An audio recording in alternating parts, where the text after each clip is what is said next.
आइए सुनते हैं अब बड़ी चौथ माता की कथा। इस कथा को सुनने से ही व्रत पूर्ण माना जाता है तो समस्त मनोकामनाएं भी पूर्ण होती हैं। एक नगर में एक बुढ़िया माई रहती थी। वह अपने बेटे की सलामती के लिए 12 महीनों की चौथ का व्रत किया करती थी। हर चौथ को पंसारी से थोड़ा सा गुड़ और घी लाकर 4 लड्डू बनाती, एक बेटे को देती, एक से पूजा करती, एक को हुंकारा कर के लिए निकाल देती और एक चांद उगने पर खुद खा लेती। एक बार उसका बेटा ताई से मिलने गया था। ताई ने बैसाख की चौथ का व्रत कर रखा था। वह ताई से बोला कि मेरी माँ तो 12 चौथ का व्रत करती है। यह सुनकर उसकी ताई बोली, तेरी माँ को तेरी कमाई खाने के लिए 12 चौथ का व्रत करती है, मगर तू परदेश चला जाए तो वह एक भी चौथ नहीं करेगी। लड़के को लगा कि शायद ताई सच कह रही है। फिर उसने अपने घर जाकर अपनी माँ से कहा कि माँ, मैं परदेश जा रहा हूँ, यहाँ रहूँगा तो तुम मेरी कमाई खाने पीने में ही उड़ा दोगी। माँ ने उसे बहुत समझाकर उसे रोकना चाहा, पर बेटा नहीं माना।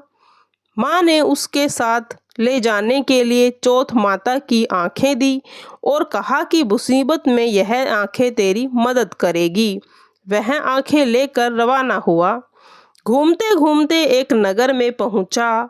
वहां उसने देखा कि एक बूढ़ी माई रोती जा रही है और कुआं बनाती जा रही है। उसने उससे रोने का कारण पूछा। तब बुढ़िया माई ने कहा कि बेटा, इस नगर की पहाड़ी पर एक दैत्य रहता है। पहले वह नगर में आकर कई लोगों को खाने के लिए मार देता था। अब राजा हर घर से एक आदमी दैत्य के पास भेजता है और आज मेरे बेटे की बारी है, इसीलिए मैं रो रही हूँ और उसी के लिए पुए भी बना रही हूँ। फिर वह बोला कि तू यह पुए मुझे खिला दे, तेरे बेटे की जगह मैं चला जाऊंगा। बूढ़ी माँ ने खीर पुए उसे खिला दिए। खीर खाकर वह सो गया। रात को राजा के सैनिक आए तो बुढ़िया माँ ने उसे भेज दिया। दैत्यों के सामने पहुंचने पर उसने चौथ माता की आंखें दैत्य की तरफ फेंक कर कहा, हे चौथ माता, यदि मेरी माँ मेरी सलामती के लिए व्रत रखती है तो दैत्य का सिर कट कर गिर जाए। फिर तुरंत दैत्य का सिर कट कर गिर गया और लड़का वापस आ गया। राजा ने उसे उपहार देकर विदा कर दिया। चलते चलते वह एक दूसरे नगर में आ पहुंचा। इस राज्य में आवा तभी पकता था जब इंसान की बलि दी जाती थी। सिपाहियों ने उसे पकड़कर आवे में चुन दिया। लड़के ने आंखें आवे में डालकर कहा, हे चौथ माता, यदि मेरी माँ मेरे लिए व्रत रखती है तो आवा मेरी बलि बिना ही झट से पक जाए। ऐसा कहते ही आवा तुरंत पक गया। आवे में से मिट्टी की जगह सोने चांदी के बर्तन निकले और अंदर से लड़का बोला, बर्तन धीरे धीरे निकालना, मुझे लग ना जाए। राजा ने उसे निकलवाया और पूछा कि इस आवे से तुम कैसे बच गए। फिर लड़के ने बताया कि उसकी माँ चौथ माता का व्रत करती है, व्रत के कारण ही वह बच पाया है।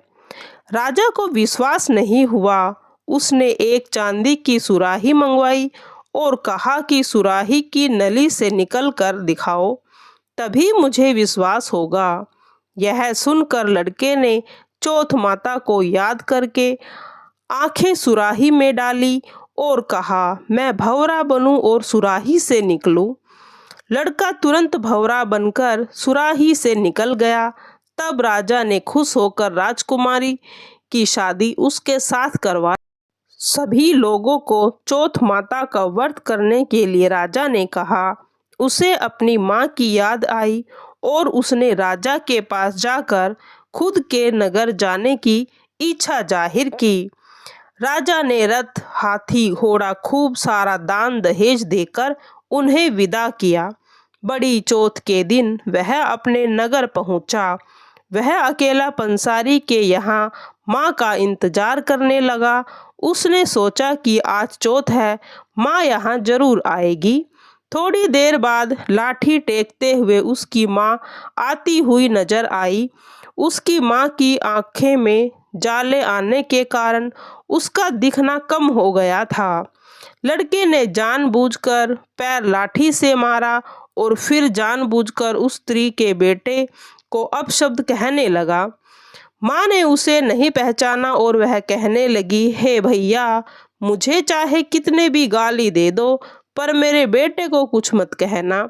यह सुनते ही बेटा अपनी माँ के चरणों में गिर पड़ा और बोला, माँ, मैं तेरा ही बेटा हूँ, मुझे माफ कर दो। तब माँ ने उसे अपने गले से लगा लिया। नगर के लोगों को विश्वास नहीं था कि यह उसी का ही बेटा है। बूढ़ी माँ ने चौथ माता को याद करके कहा, हे चौथ माता, यदि मैं अपने बेटे के लिए व्रत करती हूँ तो मेरे स्तन में दूध भर जाए और उसकी धार मेरे बेटे के मुख में गिरे। माँ के स्तनों की दूध की धार निकलकर बेटे के मुंह में गिरने लगी। लोग चौथ माता की जय जयकार करने के सभी लोग चौथ माता का व्रत करने लगे। हे चौथ माता, जैसे बुढ़िया माई को और उस बेटे की सहायता की, वैसे ही भी हमारी करना।